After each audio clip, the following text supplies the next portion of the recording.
राधे राधे। कैसे हैं आप सब। आज हम सफला एकादशी की व्रत कथा का श्रवण करेंगे।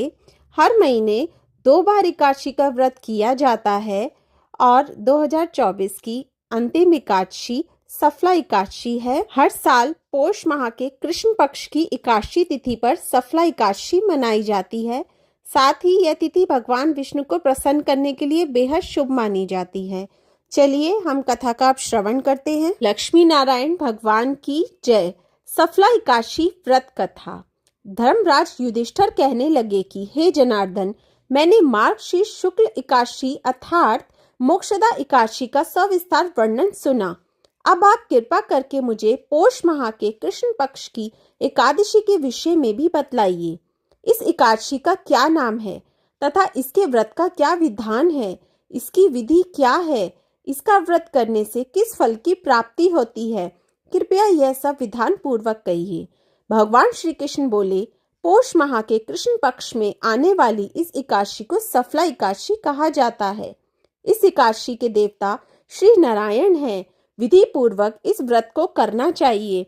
जिस प्रकार नागों में शेषनाग, पक्षियों में गरुड़, सब ग्रहों में चंद्रमा, यज्ञों में अश्वमेघ और देवताओं में भगवान विष्णु श्रेष्ठ है, उसी तरह सब व्रतों में एकादशी का व्रत श्रेष्ठ है। जो मनुष्य सदैव एकादशी का व्रत करते हैं वह मुझे परम प्रिय हैं।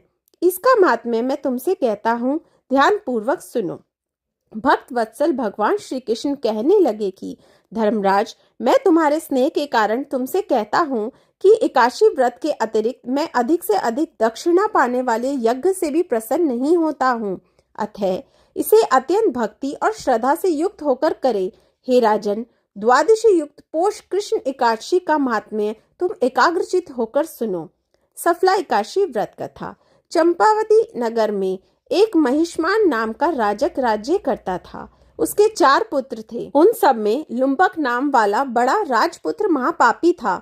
वह पापी सदा पर स्त्री और वैश्य गमन तथा दूसरे बुरे कामों में अपने पिता का धन नष्ट किया करता था। सदैव ही देवता, ब्राह्मण, वैष्णवों की निंदा किया करता था। जब राजा को अपने बड़े पुत्र के ऐसे कुकर्मों का पता चला तो उन्होंने उसे अपने राज्य से निकाल दिया। तब वह विचारने लगा कि कहाँ जाऊं, क्या करूं। अंत में उसने चोरी करने का निश्चय किया। दिन में वह वन में रहता और रात्रि को अपने पिता की नगरी में चोरी करता तथा प्रजा को तंग करने और उन्हें मारने का कुकर्म करता।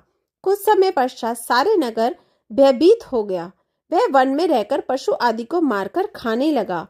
नागरिक और राज्य के कर्मचारी उसे पकड़ लेते किंतु राजा के भय से छोड़ देते। वन में एक अति प्राचीन विशाल पीपल का वृक्ष था। लोग उसकी भगवान के समान पूजा करते थे। उसी वृक्ष के नीचे वह महापापी लुम्पक रहा करता था। इस वन को लोग देवताओं की क्रीड़ा स्थली मानते थे। कुछ समय पश्चात पौष कृष्ण पक्ष की दशमी के दिन वह वस्त्रहीन होने के कारण शीत के चलते सारी रात्रि सो नहीं सका। उसके हाथ पैर अकड़ गए। सूर्योदय होते होते वह मूर्छित हो गया।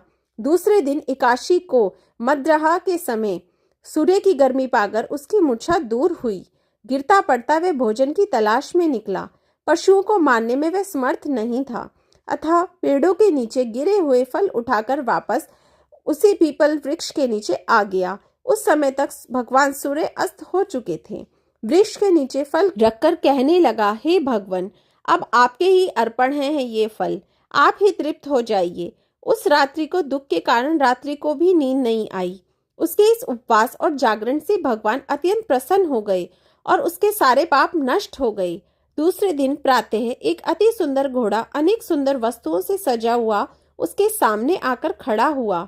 उसी समय आकाशवाणी हुई कि हे राजपुत्र, श्री नारायण की कृपा से तेरे सारे पाप नष्ट हो गए हैं।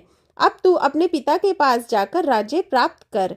ऐसी वाणी सुनकर वह अत्यंत प्रसन्न हुआ और दिव्य वस्त्र धारण करके भगवान आपकी जय हो कहकर अपने पिता के पास गया। उसके पिता ने प्रसन्न होकर उसे समस्त राज्य का भार सौंप दिया और स्वयं वन के रास्ते चल दिए। अब लुम्पक शास्त्रानुसार राज्य करने लगा। उसके स्त्री, पुत्र आदि सारा कुटुंब भगवान नारायण का परम भक्त हो गया।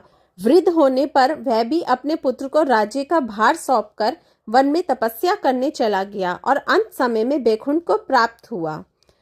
अतः जो मनुष्य इस परम पवित्र सफला एकादशी का व्रत करता है उसे अंत में मुक्ति मिलती है। जो नहीं करते वे पूंछ और सींगों से रहित पशुओं के समान हैं। इस सफला एकादशी के महात्म्य को पढ़ने से अथवा श्रवण करने से मनुष्य को अश्वमेध यज्ञ का फल मिलता है। सफला एकादशी व्रत कथा समाप्त हुई। श्री लक्ष्मी नारायण भगवान की जय। राधे राधे।